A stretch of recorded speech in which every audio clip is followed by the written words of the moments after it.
Je vous propose un message des guides.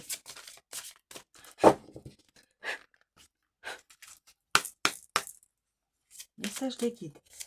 S'il vous plaît. Cher oracle, cher guide, pouvez-vous nous transmettre... J'ai les manches qui me gênent. Pouvez-vous nous transmettre un message que nous devons... Alors, maître enseignant, raison d'être. Quelqu'un, sa raison d'être, ce serait d'être maître enseignant ou enseignante. Et de l'autre côté, nous avons nouvelle vie, divine mère. Je vous présente les deux messages et je vais vous les communiquer. Je vais vous communiquer l'interprétation des messages. Comme ça. Donc là, je vais commencer par maître enseignant. Voilà. Alors, oui, c'est maître enseignant. Alors,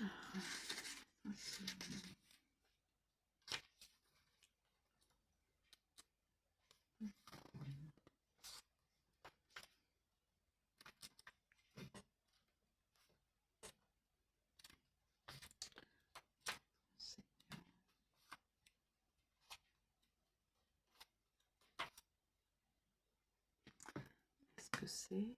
Raison d'être. C'est pas priorité. Raison d'être.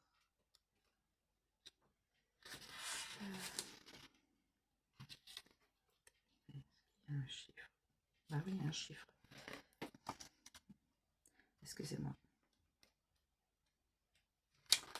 Voilà. Raison d'être, maître enseignant. Constance, engagement, fiabilité, fidélité.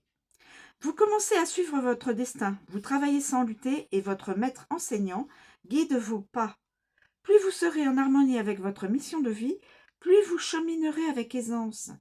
Vous ne remarquerez même plus les obstacles sur votre route et suivrez le courant sans difficulté, tellement vous vous serez investi dans ce que vous faites. Vous finirez par récolter le fruit de votre persévérance, mais cela au fond importe peu, car vos efforts seront en soi une récompense. Vous serez comblé car vous excellez dans ce que vous faites et vous persévérez.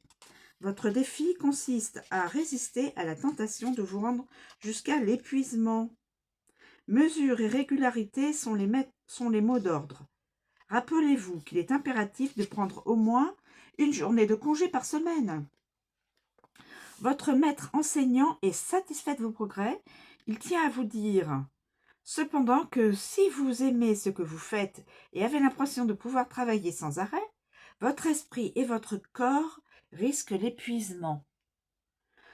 Cultivez l'art de savoir quand vous arrêtez pour régénérer votre âme. Votre maître enseignant vous dit ceci, apprenez à doser vos efforts. Quelqu'un doit entendre ce message. Ensuite, nouvelle vie, divine mère. Nouvelle vie, divine mère. Alors, nouvelle vie, divine mère.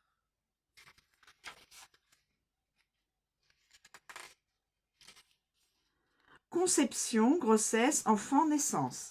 Que vous soyez homme ou femme, votre aspect féminin terrestre en somme est en pleine expansion. Les vœux, les rêves et les désirs que vous portiez dans votre cœur sont maintenant en gestation dans la matrice divine et arriveront bientôt à maturité. Si vous êtes une femme, cela signifie que vous êtes prête à concevoir, à porter un enfant et à le mettre au monde. Si vous êtes un homme, cela signifie que vous êtes prêt à mettre au monde le fruit de votre créativité. Si vous êtes marié ou en couple, cela indique la venue d'un enfant. Peu importe la nature de ce que vous voulez mettre au monde, cela est en train de se produire. Le chant dans votre âme trouvera sa voix et la poésie sera exprimée. Même vos objectifs professionnels trouveront le chemin de la gestation. La divine mère, l'aspect fertile de la féminité, répand ses faveurs sur tout ce que vous entreprenez. Sous son influence, votre créativité et vos talents artistiques trouvent leur mode d'expression. Si vous aviez l'impression de vivre dans la stérilité, la stagnation et la contrainte, la divine mère dessert maintenant vos liens pour libérer votre créativité. Amenez votre intellect à lâcher prise et permettez à votre âme de revivre en son sein. Elle est ici avec vous et son influence est puissante. Son message est le suivant: une nouvelle vie est en gestation. Message pour une féminine. Et même pour un masculin, puisque créativité de projet, voilà. Je vous remercie de me suivre, je vous souhaite une très bonne journée et je vous dis à bientôt.